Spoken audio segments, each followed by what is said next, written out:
اس وقت تقریباً گندم کی کاشت مکمل ہو چکی ہے جنوبی پنجاب کے اندر اور دیگر ایریا جات کے اندر، اور اس وقت کہیں پہلا پانی لگ رہا ہے اور کہیں دوسرا پانی لگ رہا ہے فصلات کو۔ تو جو گندم کی فصل ہے اس کے لیے کھادوں کی جو اہمیت ہے وہ بہت زیادہ ہے، خاص کر ڈی اے پی، نائٹروفاس، اور پھر اس کے بعد یوریا اور پوٹاش کی باری آتی ہے، اور کھادیں اس وقت بہت زیادہ مہنگی ہیں۔ تو اس حوالے سے پنجاب گورنمنٹ کوشش کرے کہ کھادوں کے ریٹوں کو کم کرائے یا کوئی سبسڈی اس طرح کی دے۔ اب 15,000 کی ڈی اے پی سیل ہو رہی ہے اور 9,000 کی نیٹروفاس اور 4500 کی یوریا سیل ہو رہی ہے۔ تو اس حوالے سے اگر گورنمنٹ کوئی ایسا لائے عمل اختیار کرے کہ ان کو سستا کیا جا سکے تو کاشتکار زیادہ سے زیادہ فرٹیلائزر استعمال کریں گے، کھادوں کا استعمال کریں گے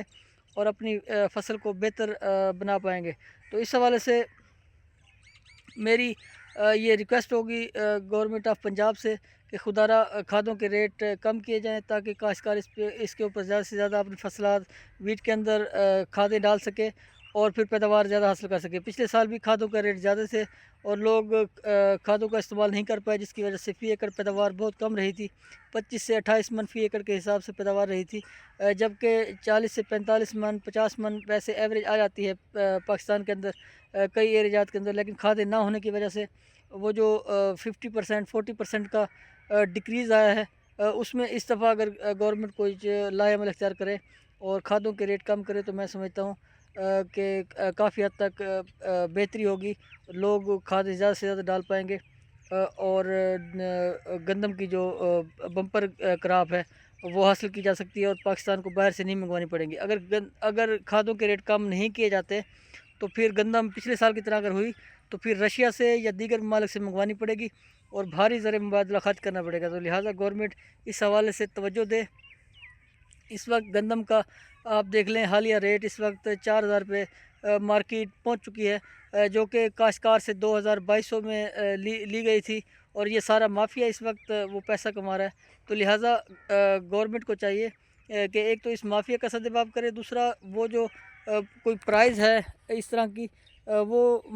منتخب کی جائے تاکہ کاشتکار کو حوصلہ ملے اور کاشتکار کو زیادہ سے زیادہ گندم کا ریٹ ملے۔ اگر گندم کا ریٹ پھر دوبارہ 2,000 یا 2,200 ملا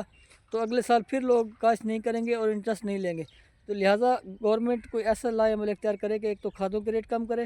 اور دوسرا گندم کی کوئی ایسی پرائز فکس کرے جس سے کاشتکار کو نقصان نہ ہو۔ پچھلے 2 سے 3 سالوں سے مسلسل کاشتکار گندم کے اندر نقصان کرتا جا رہا ہے۔ پچھلے سال 1,100 ارب روپے اور اس سال کاشتکار کو تقریباً 1,600 ارب روپے کا نقصان ہوا ہے۔ تو میں سمجھتا ہوں یہ جو نقصان ہے وہ کاشتکار کو بہت زیادہ بھاری پڑ رہا ہے۔ تو اس حوالے سے اگر گورنمنٹ کوئی لائے عمل اختیار کرے اور ایک تو کھادوں کے ریٹ کم کرے اور دوسرا گندم کی کوئی اچھی پرائز، کوئی 4,000 روپے یا 4,200 روپے کا کوئی ریٹ دے فی من کا، تاکہ کاشتکار بہتر طریقے سے محنت کر سکے اور کھادیں ڈال سکے اور اچھی پیداوار حاصل کر کے ملک کی ترقی اور خوشحالی میں اپنا رول پلے کر سکے۔